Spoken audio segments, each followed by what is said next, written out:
You're listening to Fresh Look with Mazzig, presented by the Israel on Campus Coalition. Welcome back to Fresh Look. This episode features Shekhiynah Larks, a Black Jewish activist who is at the forefront of bringing the Black and Jewish communities together. You'll hear from our guest about her background and identify as a Black and Jewish woman, and about the state of Black-Jewish relations along with the challenges and opportunities these two communities are facing. We're honored to have Shekhiynah Larks join us for episode 14 of Fresh Look. Welcome to the show, Shekhiynah.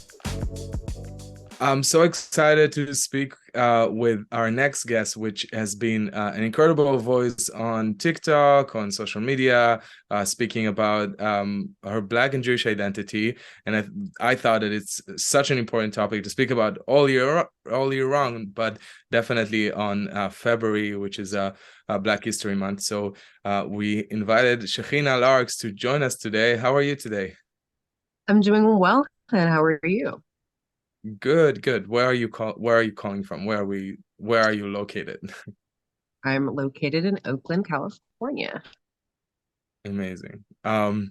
So you've been involved in this work of I'm diving straight through the question. So get ready. But you've been involved in so many initiatives, and you worked as a diversity trainer, and you're involved in the work of diversity and inclusion. And I wanted to hear more about your background and what led you to do the work that you do today, be the voice that you are on social media and talking about these issues.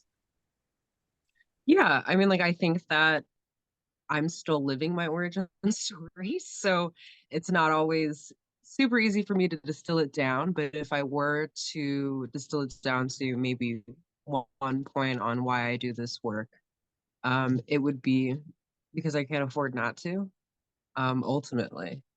And I want to be able to live in a world where um, where where I'm able to discuss my identity and navigate my identity in a way that's predicated on my culture and not the experiences of oppression I experience because of my cultural background. Growing up in Oakland, activism is a core activity in many Black spaces. And so growing up with that background, it seemed fitting for me to continue to move on the mantle. Interesting. And I mean, how does your identity, I mean, it sounds obvious, but I'd love to hear your answer. I mean, how does your identity informs your activism? My identity informs my activism twofold. I'd say that because I am a Black woman, I feel that the way I exist at certain intersections of certain kinds of oppressions kind of doubles. And so, in order to be able to get into the nitty gritty of what that is, be able to understand the history of why that is currently happening to me, I have to be able to understand not only the cultural aspect of my identity, but the history that causes us to be in this particular moment at this particular time. And so, one of the things that motivates me to do this work is knowing that, at least historically speaking, movements that do focus on elevating movements that have focused on elevating access to Black people to basic civil rights have always elevated everybody in our society. So in focusing on this work, I know that it touches many other aspects of identity and many other communities. And also my Jewish identity very much informs how I do this work. I definitely very much center the values of Tikkun Olam and Pikuach Nefesh. How are we showing up to build community? And I think that Judaism has some really interesting and beautiful values around building community and welcoming strangers. And a lot of those values absolutely inform my work. Fascinating. And I think you touch a lot in the work you're doing, but just now you also spoke about the history, and I think that looking at the Jewish part of your identity, the history of Jews is a complex one, and we had, the longest diaspora of every people. But Jews started in the Middle East, as we all know, and many of us ended up in anywhere from China to the Amazons and anywhere in between and beyond. And I think that it's creates some confusions with people, and the conversation around race, specifically in America, which is still a white Christian-dominated society by and large, over with the majority of the people that of Americans are white and Christians. And for the Jewish community, it hasn't been easy to explain where we fit into the conversation about race, and maybe because we don't fit so neatly into it, people find it difficult to engage in the conversation when it comes to Jewish identity, racism, and anti-Semitism, or to understand the concept of anti-Semitism. So what do you make of this conversation, and of the place of Jews within a conversation about race, and the idea that some people claim that Jews are all from Europe, or that Jews are all white, and of course we know that that's not true. And I mean, my family came from Iraq and Tunisia. Majority of Israeli Jews are recent descendants of from the Middle East and North Africa. And even if Jews lived in Europe for hundreds of years recently, before that we all started somewhere else. So sorry, I'm giving you a very broad question, but I'd love to hear your thoughts about that. Yeah. The way that I think of issues of race, issues of privilege, issues of whiteness as it relates to the Jewish community in the United States is that it's very complex. It's also incredibly conditional. And I think that one of the reasons it's so hard to discuss is that many American Jews are not aware of their own history. Many American Jews are not aware of many aspects of the diaspora, and miss out on opportunities to be able to draw connections to other communities in that way. So I think that a lot of times many communities fall prey to these single narrative stories that we either tell about ourselves and then they become part of the dominant narrative, and other people are repeating those stories back to us, or stories that are made up about our community that we don't have any real control over. And I think we get caught up into trying to oversimplify what our community looks like. And the reality is that the Jewish community, as you said before, is very, very diverse. The Black community is also very, very diverse. So, I mean, like, most of these communities that you're looking at, you're going to see so many different intersections of identity that actually overlap. And I think that if we as a society kind of try to focus on those intersections, and then, walk back to trying to figure out what the challenges are around our differences, we would be having a lot more fruitful conversation. At this particular moment, that's not always happening. I know that it is happening in many spaces, but I wouldn't say that that is part of the dominant conversation when it comes to these things. I also think that as an American existing in a country that was framed in a large part by white supremacy, there's not a single American that doesn't have a relationship with whiteness. So, and because of that,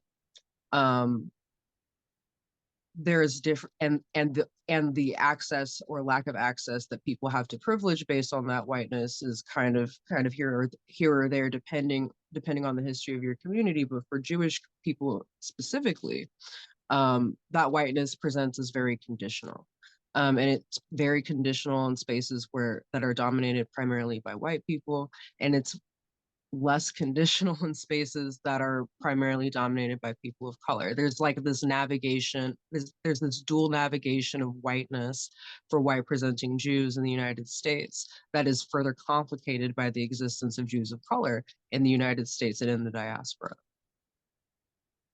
Wow, wait, there's a lot to unpack here. I'm taking my time to try and process all of it. But I mean, I think that what I would love for you to elaborate on is the conditional whiteness and the relation to whiteness that you're talking about. When you say relation to whiteness, do you mean how you're benefiting from, if you are benefiting from whiteness, and when you're speaking about conditional whiteness to the Jewish community, do you mean Jews that would have to shed their Jewish identity to a. Sorry, yes, take it. So Help me understand. when I say relationship to whiteness, I'm talking about whiteness as a concept, or a concept of a structural identity, and not necessarily in the context of racial identity. Of course, it does touch on that, but when we look at the foundations of America and we look at how they're very rooted in white supremacy and Christian hegemony, there isn't a single group in the United States that doesn't have a relationship to that story in some way. So whether that is through directed participation, whether that's through being oppressed by that system, or whether that's through existing conditionally within the system, there are absolutely spaces in the United States where Jews are perceived as white first, and being Jewish is not going to change that. And there are also plenty of spaces where once a Jewish person reveals that they're Jewish, their whiteness becomes a question. So I would say that a lot of American Jews exist in this space of conditional whiteness, where in some spaces they're perceived as white. When they revealed they're Jewish, they're not. And in other spaces, they might be perceived as white because they're Jewish. So, and I think that this conversation has a long history in the United States. I would say that James Baldwin actually comes to mind first in a 1963 essay he wrote for, I believe, the I can't remember what the publication was at this particular moment, but he wrote an article called "Negroes are anti-Semitic because they're anti-white," and it talks about the nature of the relationship between Black and Jewish communities, and how a lot of that relationship was exploitative in a very similar way that people would be exploited by white people. So if I'm having that experience also with Jewish people, why would I not see that as different? What context do I have to see them as different from other white people if in my experience that's what these people are acting like? So, or that's how I interact with these people in my daily life. So I think that the context definitely shifts between when we're talking about Jews, white presenting Jews in white spaces versus white presenting Jews in predominantly POC spaces. Oh, wow, yeah, I hear you. And I think the other part of this is that, and I'm seeing that a lot, especially from actors, Jewish actors that are, I mean, one that comes to mind is David Baddiel, this British comedian that made a movie about Jews Don't Count, and a book. And when he interviews Jewish people that are for his movie, for the documentary, most of the people that he speaks with are, wealthy actors, Hollywood actors, people that are not Jews of color. I think he had one Jew of color that he interviewed for like a couple of minutes in his film. And I often think to myself, these are not the people that we need to hear from. Like, these are the people that we know that are, we already know that they're Jewish, and they have in some way have shed their identity. But he did not interview Orthodox Jews. And I think Orthodox Jews are, even if they are, as, looking, have the whitest skin, they're still, with the way that they're dressing, they can still be subjected to violence, be it from people in the street, or based on the fact that how they're dressed and their name. So even that is something that, and to say, well, if Orthodox Jews just decide not to dress like Orthodox Jews, then they wouldn't be attacked,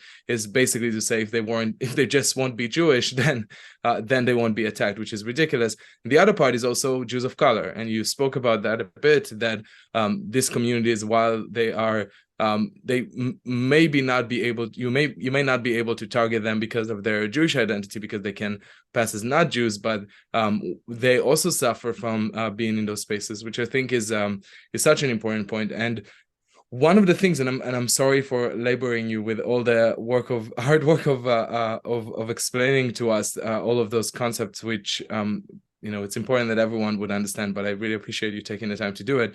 But one of the issues that we're seeing lately being discussed is the idea of real Jews, and how some people like Kanye West was talking about real Jews, that the Black community are real Jews, or Kyrie Irving sharing this the thing about how, you know, the real Jews are the black community, and the Jews of today are basically fake Jews, and the idea of the black Hebrew Israelites. All of this, in a way, I mean, I think that the biggest victims of this is not only the Jewish community, but also black Jews that need to constantly explain, and also, you know, be the ones that are saying this is not us, or explaining what this is. So I feel bad to even ask the question of explaining, but I'd love to hear your thoughts about that. Yeah, I think that let's circle back to a couple of thoughts earlier. I do think that in the United States, like Jews of color do get targeted for being Jewish. And I think that being targeted for being Jewish in the United States is about how you're presenting your identity. Because for the most part, people aren't really looking for Jews in that way. Jews are like a mythical creature that exists in the world, and you never meet one, but you know they're there. And then when you do, a lot of times people are like shocked, like, oh, I didn't know. And it's just like, oh, actually, you're the first Jew I've ever met. And like, for me, a Jew of color, to be the first Jew that somebody in America has ever met occasionally is interesting, because then I get to really shift their understanding and their narrative of what it means to be Jewish, right? And I think that it is important that I want to impress that when I talk about conditional whiteness as it impacts the Jewish community, I'm not talking about a shedding of identity. Like, this isn't about whether or not this person, how rooted in their Jewish identity this person is. This is about outside perception of this person and how it impacts how they're treated in the world, right? So like, if I am a secular Jew who is, for all intents and purposes, white presenting, and there's not really a whole lot you can tell about me. I haven't told you my last name, and we're in a room together. Maybe I tell you my last name and you start treating me differently because now you know I'm Jewish. Like that sort of conditionality, where the assumption is you're white until you tell somebody you're not, and then all until you tell somebody you're Jewish, and then all of a sudden any privilege that you would have had associated with whiteness is gone. So um and I would say like that would probably be less so for Orthodox Jews who are openly presenting as Jewish all the time. They might not navigate that space of conditional whiteness as much as Reform and secular Jews are navigating that space. Um, but as far as these stories that we tell, it's like it all comes back to these stories that we're telling about our communities. And a lot of these stories are single stories. And when we look at the origin of the story about real Jews, we have to remember that these stories are coming out of newly forming Black churches who are looking at Bibles, some for the first time, that are including scripture that was not previously there. So scripture that should have been there but was actively removed because people didn't want their slaves reading it. If they could, if in the event that they could learn to read, they didn't want them to find it. So like there were slave Bibles where were portions of the Exodus or portions of liberating oneself from oppression are completely and totally redacted. So like when people come to find this information, of course they're going to think that it was intentionally hidden. And I think that if we look at it as a story, like we're looking at these two origin stories where like Jewish people have a definitive origin story, you know, and we have many smaller origin stories for specific community groups. There is not a clear origin story for Black people in the United States specifically. There isn't one that isn't rooted in trauma. And while there also aren't ones that are allowed to be completed. So like when we start to see Black people building communities, a lot of the times those communities get destroyed in acts of racial terror. And so there's not really a whole foundation for this. And so what you end up having is people looking and seeking out any way and shape or form they can connect to something old, to connect to something ancient, because what other choices do they have? And then sometimes it ends up looking ugly, especially when we start to see these movements that are springing up in Black spaces that are replicating white supremacy. So it's very, very, very complex. I think that if we better understood the foundations and the history of the Black church in the United States and why Black churches were created, and we understood um, the significance uh, the significance of the Exodus story to Black community as a way of communicating during slavery. Um, if we understood the then I think that we could understand why why Black folks in America would see themselves in those stories. But seeing ourselves in those stories does not mean that those stories are our stories. So I think that there's definitely room to have conversations about the ways in which we utilize the stories of other communities to better understand the story of our own community. And that's the conversation that people are often not having. I think that a lot of times we get stuck between real and fake, and I don't really operate in binaries. I don't like operating in binary spaces. I think that the world is a very beautiful shade of that everything in the world is a very beautiful shade of gray. And we need to, and there's a lot to unpack. There's not one specific reason for why people like Kyrie or people like Kanye um, fall prey to believing things that actually are causing harm to other communities, other than a lack of understanding of the intricacies and intricacies of the communities they're talking about, or how they intersect with their own community. And that might come from a lack of understanding of the history and the intricacies of your own community. So I really think that this world is lacking in cultural competence. And that's not necessarily something that comes easy. It definitely doesn't come easy to me. I'm constantly challenging myself when I'm confronted with new information that completely shifts a core belief that I hold about my community or about my identity. Like, for example, this conversation around blackness is, for me, in the context of the United States, is so rooted in Africanness. But when we talk about blackness in Israel, it's not always rooted in Africanness. And um, that was complex for me. And I had to like come to the conclusion that I was limiting my understanding of what Black identity is because I was tied to this specific context. So I have the opportunity to better understand the way in which that construct of identity works in the world by understanding the ways in which people experience Blackness out in other places, even if it's not Blackness as it pertains to Africanness through my understanding. Right. Wow. That's really profound. I think that the the title, if I have to put for that last question, is that everything is just more complex and there's nuance in everything, and I really appreciate it. And I think that a lot of the problems or a lot of the issues that we've discussed so far, that the challenges that both the Black and Jewish community are experiencing is because of misrepresentation of the Jewish community.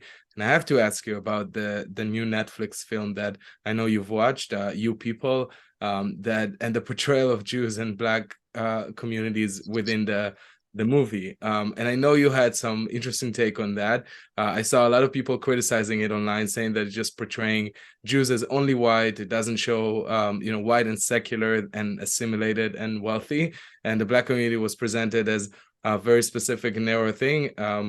What do you make of that, of the criticism of the film? You People was interesting to me because this was the first time I've seen instances that have happened to me in a way that people often, when I talk about those things, people are like, oh, I don't think that happened. I think maybe you're misinterpreting the situation. Maybe it didn't go that way. Maybe what they said wasn't racist. Maybe what they said wasn't anti-Semitic. And so seeing those things put side by side was uncomfortable, but it was also funny. It was funny because it showcased its absurdity, the absurdity of these beliefs in general. And I think the one thing that we can take away from You People is that it has started a discussion, and that discussion needs to, I would say the discussion absolutely needs to shift into, okay, we've been left with this information. All of this is on the table. We've got magical Negroes. We've got we've got anti-Semitism. We've got Louis Farrakhan. We've got the Oppression Olympics, and we've got um, and we've got these Jews who are hesitant to talk about it. Like, what do we do with that?